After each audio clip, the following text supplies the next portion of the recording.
Hey y'all, Billy and Michelle from Perma Pastures Farm. Are you still buying hay? Well, watch this.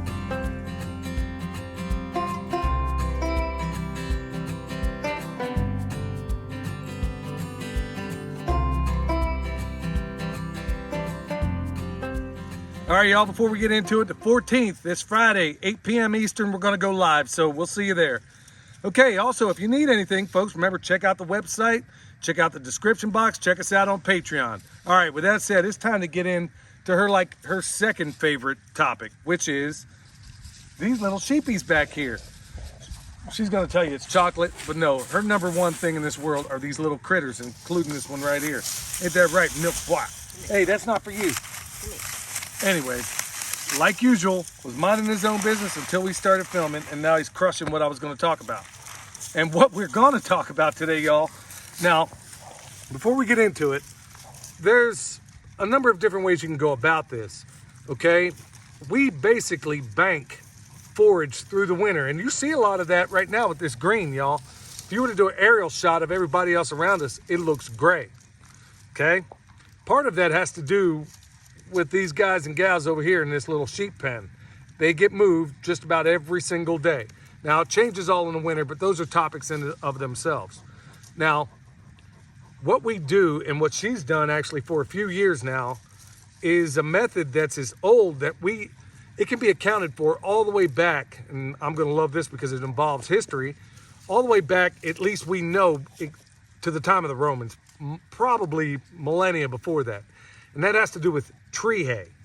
And what that is, well, why don't you explain what that is, honey? So basically tree hay is just what it sounds like. You're taking branches from trees and you're hanging them to dry. So what we did was kind of take branches off of existing trees and we hung them up to dry. But the way they did it back, like some of the videos I watched were like from Scotland and the United Kingdom, where they would pollard their certain trees during the winter time, and then in the springtime or the summertime, when that a whole bunch of sprouts would grow off, and they would go through and they would trim those and then hang them up to dry. And the evidence is it's there to this day, y'all. They can sit here and look when these trees were pollard back at the time when Julius Caesar was running around, you dig?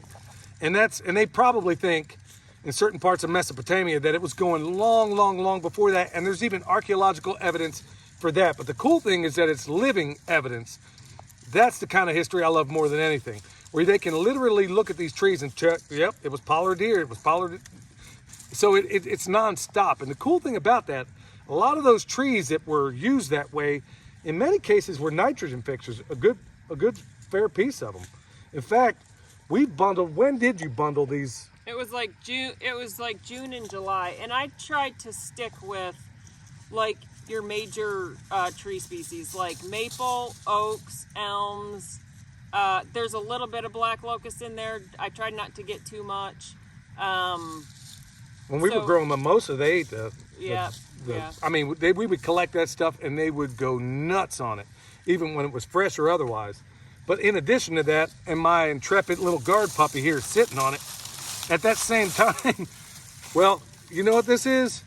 Yeah, don't get excited, you hooter bandits out there, or tobacco users. This ain't none of that chronic. This ain't none of that tobacco either. This is comfrey. Can you dig it? Folks, I'm not exaggerating when I say that if we were to fill this entire property with comfrey, it still wouldn't be enough. That is how much we use it. And in the future, we're going to talk about all the different ways in which we use it, because frankly, we just haven't really discussed a lot of it. But in the same way the tree hay was bundled and put together, in fact, let me get over here and kind of show you that if I don't fall into this creek back here. You can see where we got a little bit of cotton twine on here, and it was hanging like such. Same thing was done with this. You see? So this is basically comfrey. Tons of comfrey. I mean, it was probably out to here. I had to bind it again, and then it's down to here. So we got basically groups of comfrey that's set up just like this. It's even a little green. So I can sit here and play as if we've never done this before or like it's an experiment, but this is what we do. In addition to this, this has been something she's done for years now, and here it is, y'all. This is how we're going to use it. So tell them what you do with it. How do they dose this stuff to their animals should they require it? Well, the comfrey you can feed, there's some information out there that says the alkaloid content in comfrey is high and you need to be careful, but and you're going to have to do your own research, but from the research I've found, it's largely been blown completely out of proportion, and there's never been a toxic case of comfrey poison, of the alkaloid poisoning. The Germans just recently did a study and they couldn't find a single case of it. So back to like what they used to do back, I don't know the time period, but they would plant, like, let's just say they had 5 acres, they would plant all of that in comfrey and then just let their animals graze. So when you think about it that way, there's a high protein content in comfrey. There's vitamins and minerals, especially vitamin A, B12. The mineral content is high. There's so much nutrition in comfrey that there's really no reason you really should be feeding it to your animals. And let's not also forget it's a dynamic accumulator, which means it's digging down in as deep as it can go, pulling up all that nutrition, putting it right here in the leaves. Folks, this isn't some shameless plug. We're not telling you things we don't do. This is why we sell comfrey at our website. And this is why we've done a really lousy job of explaining all the wonderful things it does. And as far as these studies go, like I said, and like she said, do your own research. But at the end of the day, you got to start asking yourself a lot, especially these days, about these so-called studies regarding things that we know works. I'll leave it up to your imagination what I'm talking about, but it doesn't just apply to this. If there's some way that somebody can manufacture a way to value add something, they're going to tell you that the stuff that you don't have to go through a bunch of trouble for is no good. It's been happening for years and years and years, right here in the good old United States of amnesia. So, Michelle, let's go ahead and tell them how we're going to use this. So it's been bundled, it's been hanging in the barn, it's dry.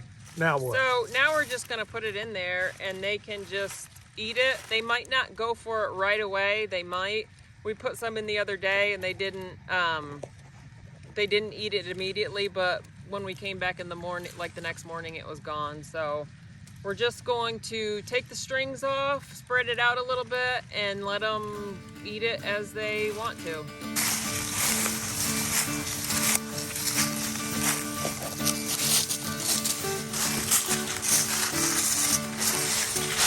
Okay, y'all, before we actually give it to them, keep in mind here that they are in a place that they just got moved today. You dig? So the thing that's cracking me up is that they would rather, it's like this tastes great and less filling. You dig?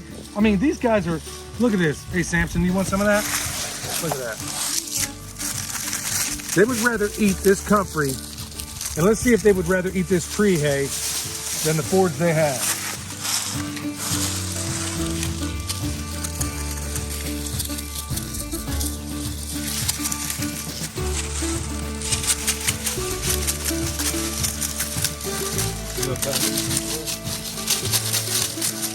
Well, hopefully you can hear me over all the rustling. Samson here is throwing down on some of this maple. There's some elm over here that he's into.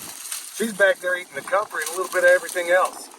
So it just goes to show you, if you find yourself in a position where you don't have banked forage, and by the way, if you want to find out more on that, check out Jim Garish's book, Kick the Hay Habit. We also got some classes on the internet you can check out as well.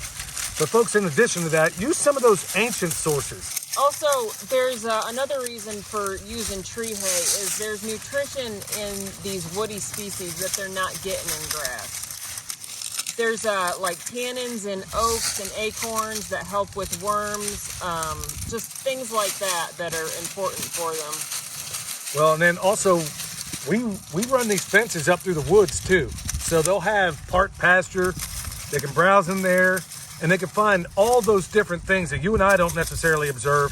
but you can clearly tell what they want. You know, that's the cool thing. Even if it's never been our experience. Now, I got to qualify this. We've never seen an animal die when there was availability. Let's say there was something that people say is toxic. Mac from Sovereign Village Project was just talking about this regarding his rabbits. If you ease them into it, or they have availability of other things around them, I have yet to see an animal that will poison itself when they had options of good things to eat. So let's say with some of this stuff that isn't necessarily great for them to eat a bunch of, well, they'll know when to stop. 9 times out of 10, at least from our experience. Do your own research on that one. And yeah, I want to make sure I qualify that. But they'll go back to this, switch over to this, depending on how they need it. But I can probably, by close of business, there won't be any of this tree hay left, right? Yeah, maybe not by end of day today, but by morning, it'll mostly be gone. Yeah, so how cool is that? As you can see, y'all, like I said a minute ago, she wants everything around here fat except for her. And that includes me, and as you can see, clearly these animals. But the cool thing is about it, y'all, if they were for the plate, okay, apparently he's not happy about me discussing that. If these animals were for the plate, how cool would that be? This is exactly what you would want to see. Granted, these are not the kind of genetics you would want to keep on, but clearly the size on these guys in the dead of winter, they are not hurting one bit. And this is the kind of stuff we use. But also in these times, like we've discussed also with our chicken tractor on steroids, as we've discussed with the pigs, we're always looking and have been looking and have been using. These aren't experiments for us, y'all. This is how we live. This is how we do it. We're always looking for those things that don't cost a dime, where many of us today, like we've always said, have more time than money. This is one of those things where you could go out there, prune your trees, put them back in the barn or wherever you got. You can hang them in the garage. No reason you couldn't do that. Hang this stuff up and then save it for your animals later on. How cool is that?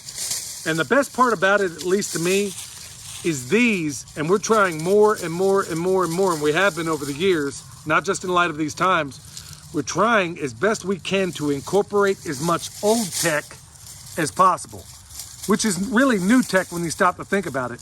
I mean, there's a reason they were able to survive in some pretty uncomfortable, awful places for years and years and years, and this is one of the many ways that they did it. Plus, it was easy to transport. It was nutrient dense. That's exactly what they wanted then, and that's exactly what we're looking for right now, y'all. So, hey, y'all, remember, check us out on the website. Check us out on Patreon. Of course, you're checking us out right here. You need comfrey. Like I said, we're not just selling this stuff because it makes us money. No, we give you a fair price for it. We give you more than you expect, and it's also stuff that we know works. That's why we use it. That's why we sell it. We don't peddle anything that we know or hasn't worked extremely well for us. So y'all, till Friday, or until next time, whenever y'all check us out again, this is Billy from Perma Pastures Farm along with my homestead honey. We'll see y'all next time.